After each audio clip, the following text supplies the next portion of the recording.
You're listening to the Teach Better Talk podcast featuring expert educators eager to share progressive tactics to reach more students.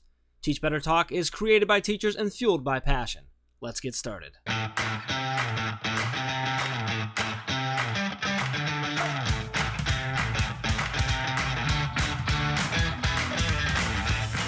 Hey everyone, welcome to episode 60 of Teach Better Talk. I'm Ray Hewart, and as always, I am with the precious Jeff Vargas.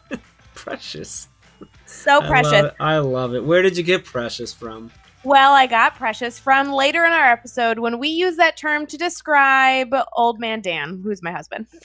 Old Man Dan. Yeah, kudos to Tamara for that one. Our guest for today's episode. That was a good one. I enjoy being called precious, so thank you. Well, we figured if we were going to call Dan Hewart precious, then it just made sense to also call you precious because the two of you are inseparable sometimes. Yeah, I want to put it on record right here on the podcast that I really do think Dan is precious. So Dan, if you're listening, there you go.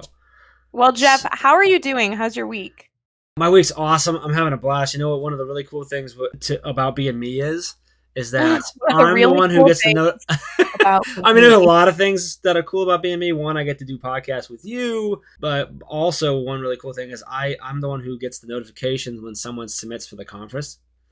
Ooh. So I've been getting notifications for a while now, but I've gotten a bunch over the last few days, and there are some killer conference presentations coming in, like some proposals for conferences. Right. I mean, I know you've looked at some of them, and we're going to have like a listening and watching party because everybody's making videos for them and stuff.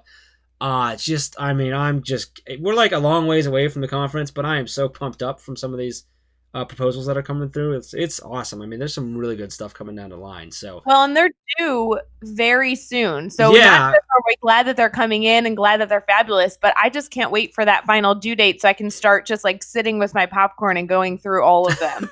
And yeah, that's what I wanted to mention that. So I wanted to make sure that everyone, if you're listening, that you know that you've got just a little over a week to get these proposals in. They are due on the 26th of April.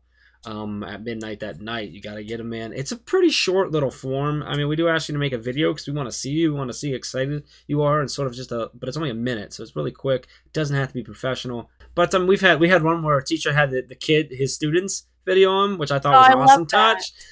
So like it doesn't just get done. It's a short, easy little thing. We don't ask you to do a ton on it, but we're super excited about it. It's gonna be hard, Ray. It's gonna be. We keep pushing it, which is going to make our job harder, but I love it because we have so many awesome things going on. We have some amazing speakers coming out that we haven't even announced yet, which is really cool. And then these proposals that are coming in, it's just going to be an awesome conference. So super excited about it. And something I want to make sure that all of our listeners know, when we say that the proposal due on April 26th, we're accepting everything and anything. I mean, we are planning on having sessions as short as 15 to 20 minutes long, just talking about something that you're passionate about, and something as long as a 3-hour workshop, and then everything in between. Yeah. So I have a few people who have come to me recently and been like, I don't think I'm going to submit. I don't know. There's some big people going to be there. I'm just going to attend. And listen, we want you to attend. Obviously, go register and you should be there. But being able to have your voice heard in this conference, I know we've said it before, and Jeff, don't let me talk too long about this, but this entire 2-day conference is purposefully designed to be 2 days. We are going to go on a journey. This is not a conference where you show up at 8 a.m, kind of sit through some stuff, and then go off on your own and explore the beautiful Akron, Ohio. Okay, we are going to truly work together to immerse ourselves in a growth experience. There's networking events before and after, literally everything. And I just cannot wait for you to see the featured presentations that we have ready for you. So if you are thinking about, gosh, I'm just not sure what I would present on, just submit a proposal on something that you are so passionate about, because that is the topic we need at this conference. Absolutely. And I'm going to make sure that we drop a coupon code, a discount code later on in the episode for $50 off if you come for the 2 days. So yes, you got that as well. Not that you need that as a reason to listen to this episode, because this was an awesome episode. We just had a lot of fun. This was a really great one. Well, Jeff, it's funny because for episode 60, I was going to ask you if we should do something different. Not that I don't like our format, but, episode 60 feels special. I'm like, should we do something a little different for our listeners? And holy cow, was this episode that's something different. Even though we didn't change anything, our guest was just superb. Yeah, so Tamara Letter is our guest, and a lot of experience as an educator, 21 plus years, elementary school teacher, differentiation specialist, and tech integration specialist. Has worked in a lot of different roles, a couple different schools, a couple different states and cities and stuff. A lot of really cool stuff. She shares kind of that journey and how she got back to where she is now, which is awesome. Also, we're soon to be fellow Dave Burgess author as well with her awesome book. And I think she lays out just I'm stuck on trying to, like, I don't want to say it all because it's just awesome, but she laid out some, like, her her energy was just ridiculous, and I love it. It happened right when we got on, before we even started recording. Her energy, just the excitement of seeing us on the video, was enough to get me super excited for the episode. But she laid out a really cool thing, I think, of her failure and how she looked at that and how she looks at failure, and some of the things she said, and the advice that she gives for new teachers, I thought was just golden. I'm really excited about that. Anything popping out to you, Ray, that just you're super excited for everyone to hear? I just think she's a natural storyteller and Yeah. extremely passionate about education, and it comes across so beautifully. So stay tuned for maybe one of our favorite episodes ever. And with that, episode 60 with Tamara Letter starts right now. All right, we are here talking with Tamara Letter, and Tamara, we're super, super excited to chat with you. We're already having a lot of fun before we hit record, and laughter is going like crazy, and chatting with Ray's husband, Dan, who's awesome. We'll say precious. He's anyway, precious. It's precious. So we're having a blast. So we were already excited to have you on anyway, but now we're even like more excited, I think. So super excited. Really appreciate you taking some time out to hang out with us and chat with us and to have some fun with us, obviously. How are you feeling right now?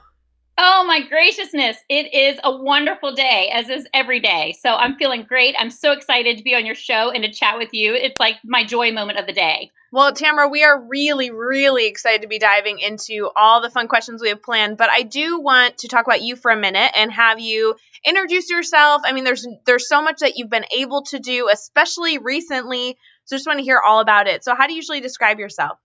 Okay, well, a lot of times when people ask me, what do I do? They're trying to figure out what my job is, because in Virginia, we have this title called ITRT for our job position, which stands for Instructional Technology Resource Teacher.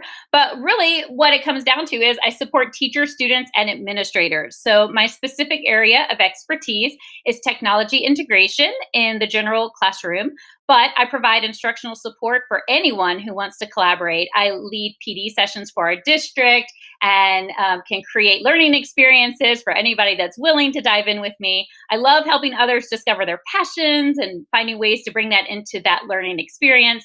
And pretty much, if you even have an inkling of wanting to try something new, I'm your girl. We're going to make it happen. So that's how I describe myself professionally with what I do in my school. I love that. If you have even an inkling of trying something new, I'm your girl, and I'm going to make it happen. So how long have you been in this position? Because you were a teacher. Were you an elementary teacher prior to this?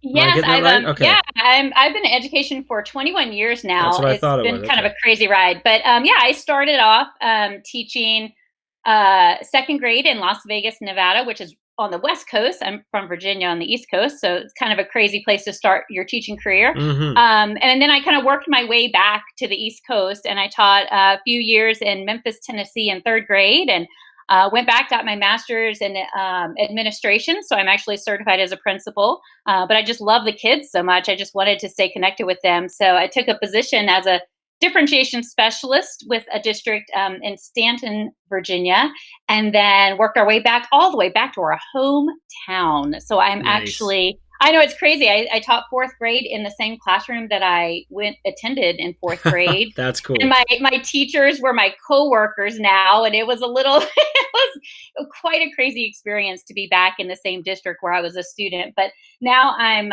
in this position, which is a little bit of a stretch from just a general classroom position, and it's more of an instructional coaching role. And I'm actually assigned to the school that my husband attended as a child, and I added a second school this past year. So it's been a fun ride, and I've learned so many things along the way. Well, that's pretty cool. It's pretty neat that you're back at the school that you attended. That's really cool. It's so fun. We had our buddy Chad Ostrowski, who he got to do training. He actually did some training a few months back at his old high school, and multiple of his old teachers were in there learning from him, and it was like it was such a like a surreal, like, out of body experience for him and stuff. So it's really cool that you're like working, your colleagues now are some of those people that help you become the person that you are today, which is really neat. Hey everyone, we're going to get right back to the episode. However, I do want to mention that our Teach Better conference is underway and you can start registering, but I might have a little discount code for you. So as you head over to teachbetterconference.com and sign up for the amazing event that we are having November 8th and 9th, make sure you use Podcast Talk as your $50 discount code. Now let's get back to the episode. And I love, you've been kind of all over the country, you've done a lot of different roles in education. You're there, so which leads me into my question next, which is about failure, because that's a lot of stuff to do with nothing going wrong at all. Right. And if you've listened to this podcast, you know we love to talk about failure. So let's do that now. Let's talk about a time that you've had a failure, and this can be big, small, whatever. But can you tell us about what happened? How, why was it a failure, and then how did you overcome it? What did you take away from it?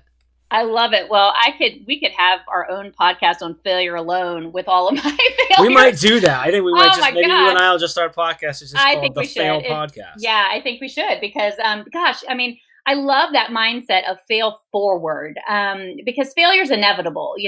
When I first started teaching in 1997, I didn't realize that was an option. Failure is not an option. I'm going to be the best teacher ever. And, what I discovered over the course of time is that failure isn't just an option. It's actually an essential part of the learning process. You plan for a great lesson, it doesn't go well, and bam, there you are, back where you started the day before. And you just have to kind of get to that point where instead of beating yourself up about your failure, you just learn to get back up and figure out how to persevere and analyze what went wrong so it doesn't happen again, and grow from there. And if I had to think of a recent failure, the one that stands so clearly in my mind was this time last year. I was nominated as Teacher of the Year for my school, which was a huge deal for me. Prior to that, the closest I'd ever come to Teacher of the Year was a little piece of paper printed on dot matrix paper that said Teacher of the Month years ago. But I made it to Teacher of the Year for my school, and I was competing for the district level of Teacher of the Year. And this is big stakes for me because this is my hometown. This is where I grew up. There's no more coveted prize for me than to get this kind of spot. And I was so excited to share my passions with the panel and articulate my vision for innovative learning. And, I made a presentation and I was a little worried about the Wi-Fi working. So I was like, maybe I should do a PowerPoint instead of Google Slides. So that way I wouldn't have to worry about that. And I knew my presentation inside out. I'd shared it with my principal and a couple of close friends. I was ready. I was pumped. It was going to be amazing. Oh my gosh, so excited. So I left my house super early. I arrived at the school board office more than a half hour early because, I had to make sure everything was perfect. And the parking lot was nearly empty and the lobby was empty, but I had the last interview of the day. So I wasn't really concerned about that. But that was failure number one. I showed up at the wrong location. Jeez. So when I made that eureka moment that I was in the wrong place, panic completely set in, and I got back in my car and I raced across town praying that I wouldn't get pulled for speeding and, praying that I wouldn't speed. And I got at the real location right at the time that my interview was about to begin. So I thought, oh my gosh, that was my failure moment. Everything's going to be just fine, right? Take a deep breath. You got this. It's going to be fine. So I mentally regrouped like in the blink of an eye. And as soon as I arrived there, they let me know that, I could come in. And then they made a comment about how they were surprised I got there when I did, because someone at the school board office had kindly let them know that I was on my way. So there was no way that I could fake myself out of the fact that I went to the wrong location. So I had to fess up to that right away. But I still was like, what? It's all good. At least they know I'm real and I'm being authentic and I, thank goodness I came early, right? Because now I'm here on time. So I had my flash drive with the PowerPoint on it, and they had the laptop up and ready to go. So I put my flash drive in the laptop and I go to the front, and they're sitting at this long table, a whole panel of people, all these different stakeholders in our community. And I start going through my slideshow and I'm feeling good. I mean, it's awesome slideshow, and I get to about slide 6 thinking everything's going great.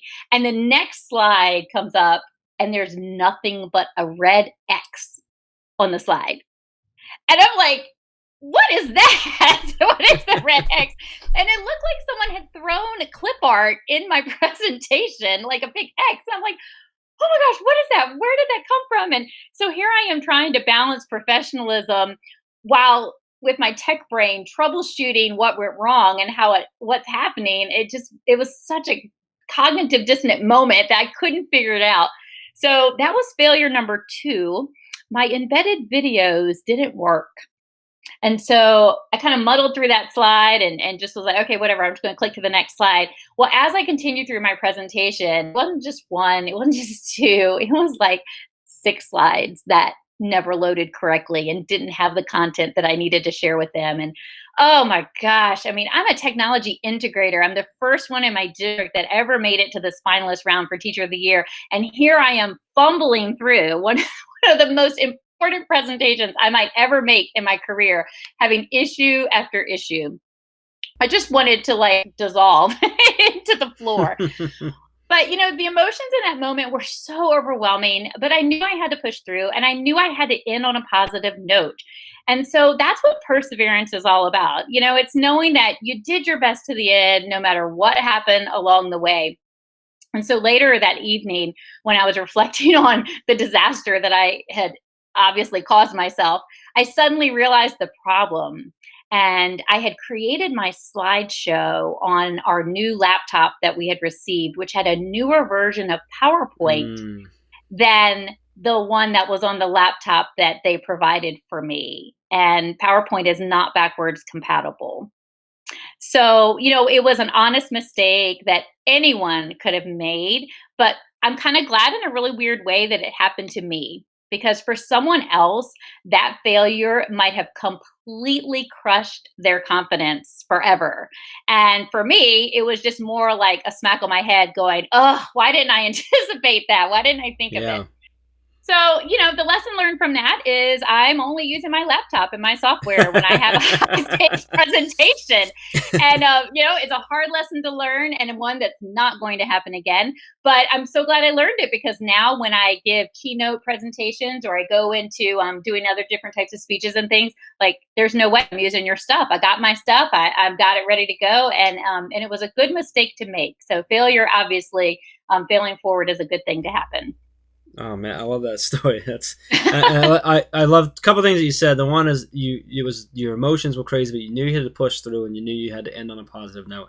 And then I really love how you said that you're in a weird way glad that it was you, because you're self-aware enough to understand that you can take that failure that really could have just crushed someone else's confidence, but you know that you're able to flip that into a different mindset. Someone who was already very nervous about technology or didn't feel they were good at technology, having that happen, that just reiterates their fear of not being good at it and could stop them from ever trying anything new. So I love how you put that spin on there. So all right, I really like that she went to the wrong location. Oh my gosh, it was so bad. Some people I know, no names to be mentioned, that sometimes go to the wrong location, possibly even the wrong state.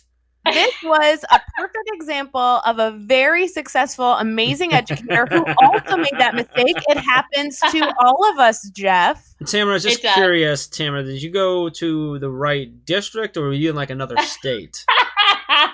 No, I was absolutely in the right district. And in fact, the sad thing is I had even emailed them earlier that day and said, I just want to make sure we're all set for today. And it never occurred to me to verify that we were at the school board office or at a school. And but it wasn't within my own district. It was about 20 minutes away. But again, it was in the right state.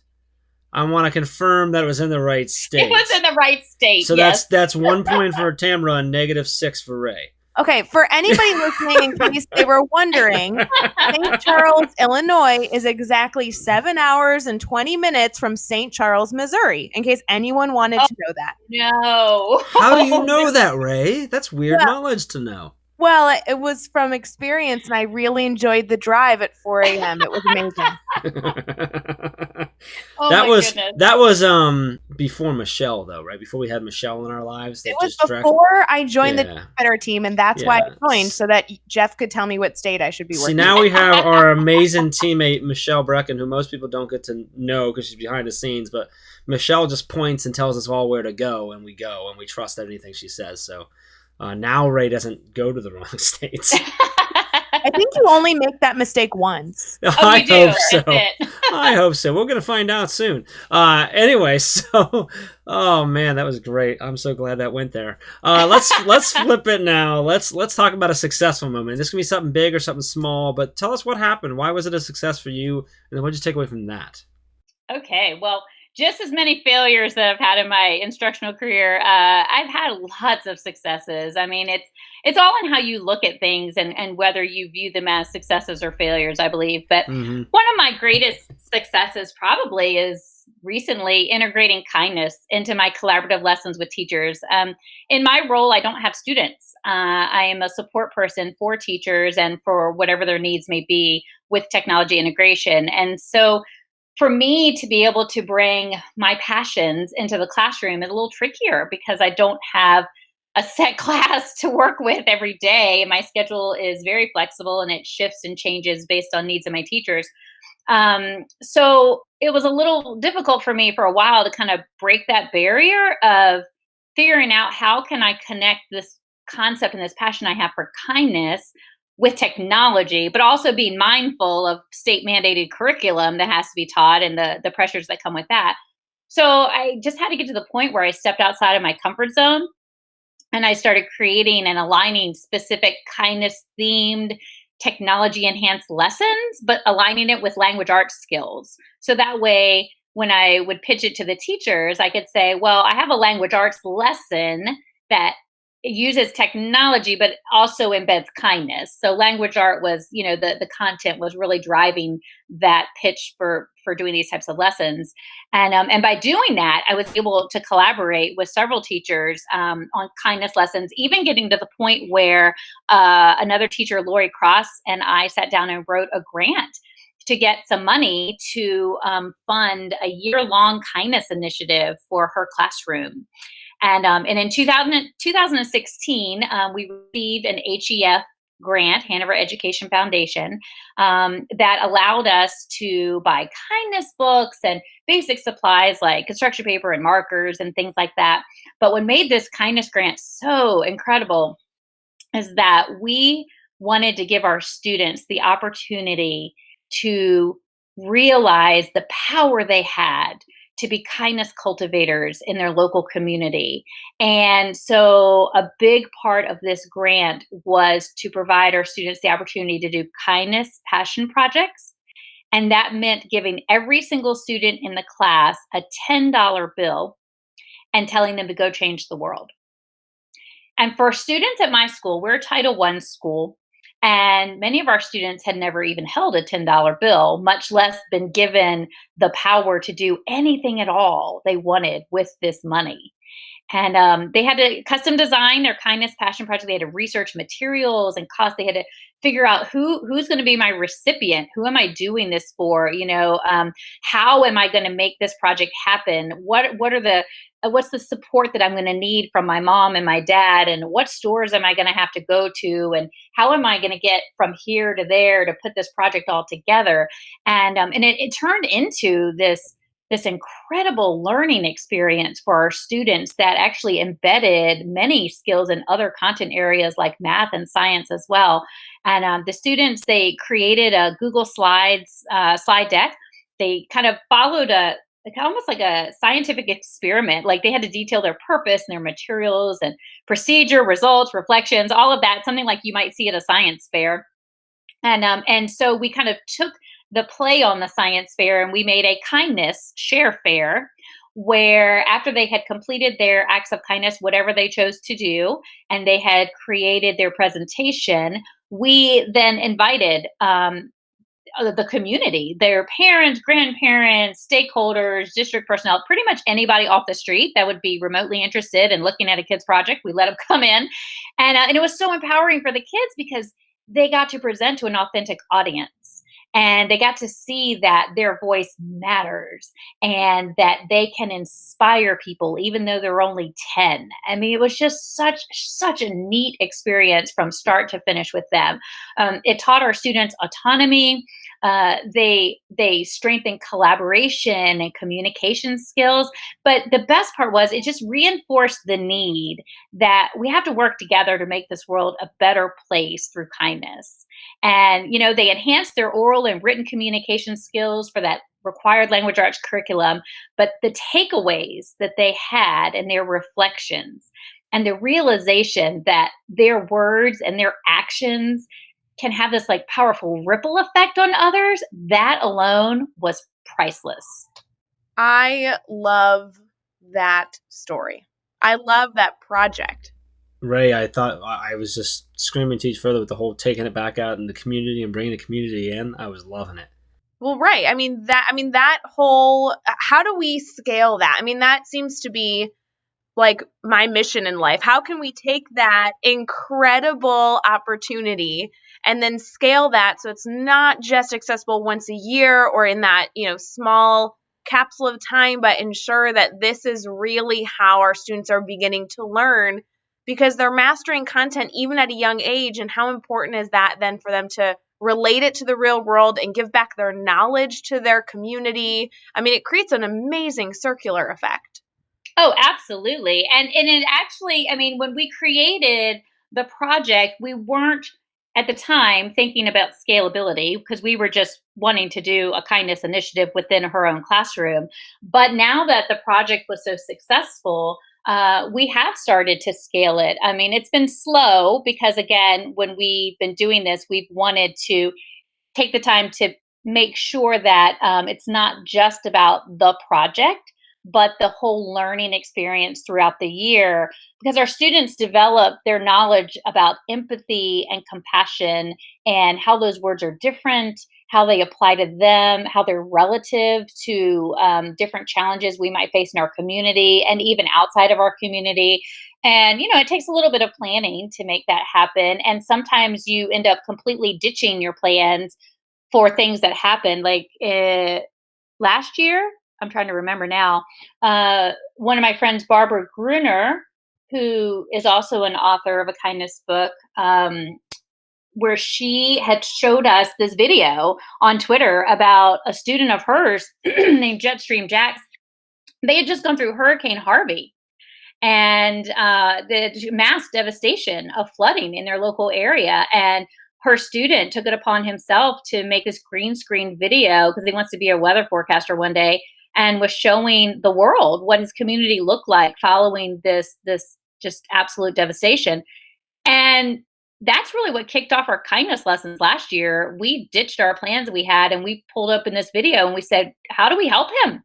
And he was just collecting coins to rebuild his playground. And so we decided that, yeah, we need to help him. And that really cemented for us how to be empathetic and compassionate for people in other areas, because we've had hurricanes come through. We had a little bit of relative understanding of what that could be like, but we hadn't lost our homes because of it. We haven't lost our playground. So it gave our students the opportunity to kind of stretch their thinking. And so anytime that we hear of things that happen, whether it's the tragedy at Sandy Hook last year or the fires that happened in California, we try to find age appropriate ways to weave that into our lessons and tie that into our content. So that alone has scalability within any grade, within any content, within any curricular focus. The actual kindness passion projects, you can do them without money. You can do free projects for people and have that whole experience of giving out. What is a kind act that you did? I mean, I wrote practically a whole book about free kind things you could do for people. I had a blog that I wrote 40 acts of kindness I did that, most of them didn't cost me any money. So you can do it without funding, but having money allocated for the projects kind of kicks it up another level, because there's this accountability to be good stewards of money, and you can tie in the economic aspect of it, which I think is also a valuable skill for especially students today to master and to know how to do that wisely. There's a common phrase we've been joking about on the Teach Better team that fluff ain't enough, right? And this is very similar. You're not just giving us the fun project. It's not enough. You can't just talk about content. That's not enough. You can't just talk about the why in isolation. That's not enough. But you need to be able to put these elements together and bring in the community to really ensure that your students are getting the entire well-rounded experience of not only how the content can continue to be rigorous and tied to standards and scaffolded the right way, but then also utilizing that content to then really impact a greater cause, which is showing our leadership skills with our students being able to master content. I'm so passionate about this. I love that this has been your focus. Obviously, we do it a lot. The element I love with the Teach Further model is that we embed purposefully those community sponsors. So teachers are constantly pairing up with community members to be able to create these opportunities for students. And you're right that accountability is incredible, not only for the teacher, but for the student and for then the impact in our community. So I couldn't be more in love with this idea. And I would love for you to continue to run with it, because my next question focused on getting excited. I wanted you to know what's getting you excited about education right now. So maybe it's something else, but this was an incredible opportunity to then add to that. How are you fueling your fire these days? Well, I've been in education for 2 decades. And sometimes when I look back on that, I'm like, wait, how did that just happen? I feel like I've just been in the classroom for 5 years. It's gone by so fast.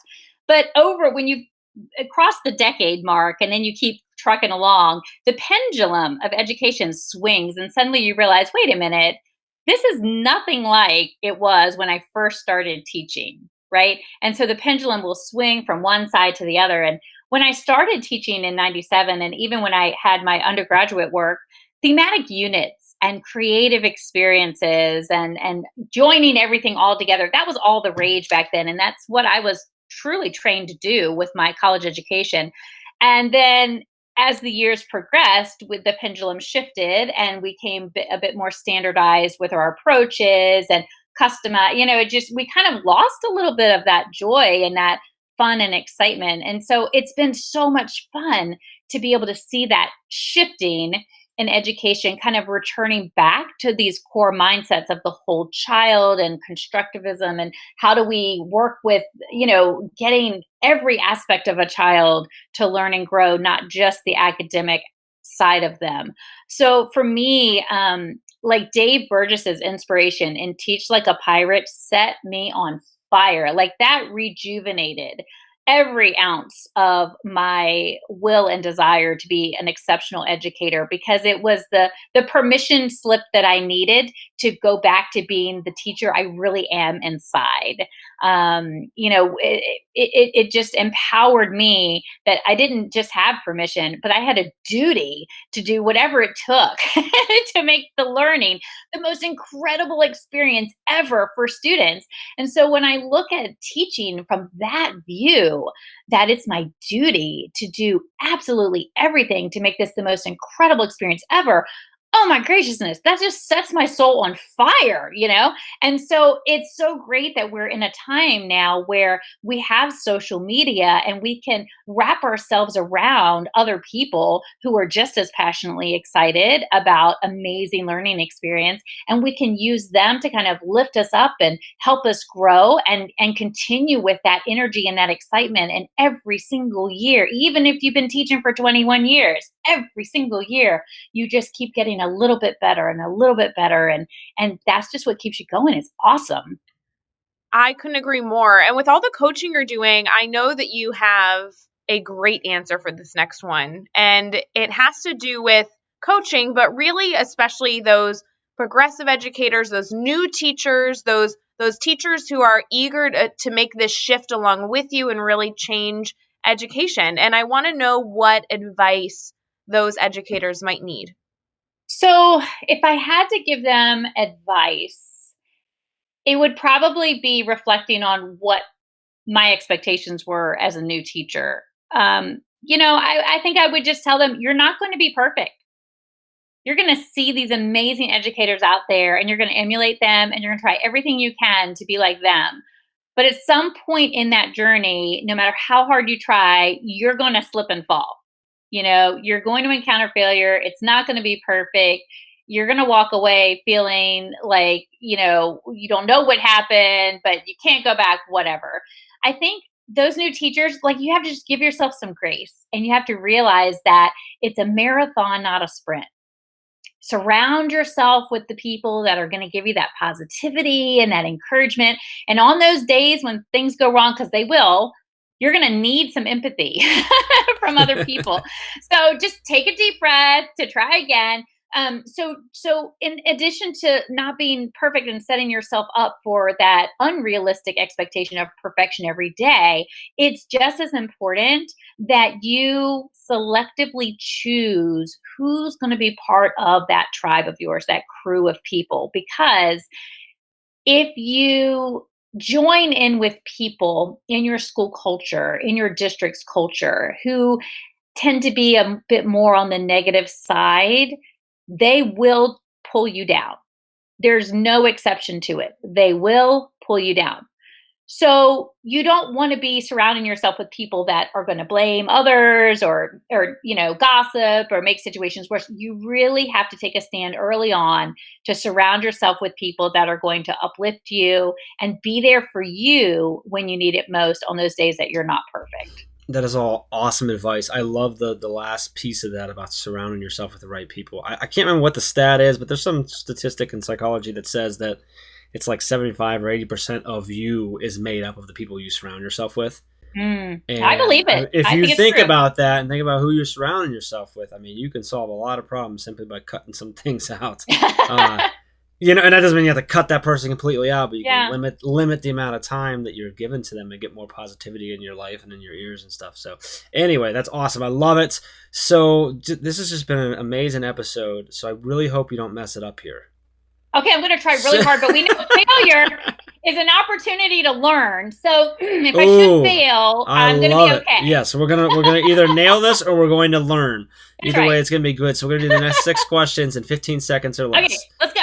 All right, what is one ed tech tool you cannot live without? Google. I use it for everything.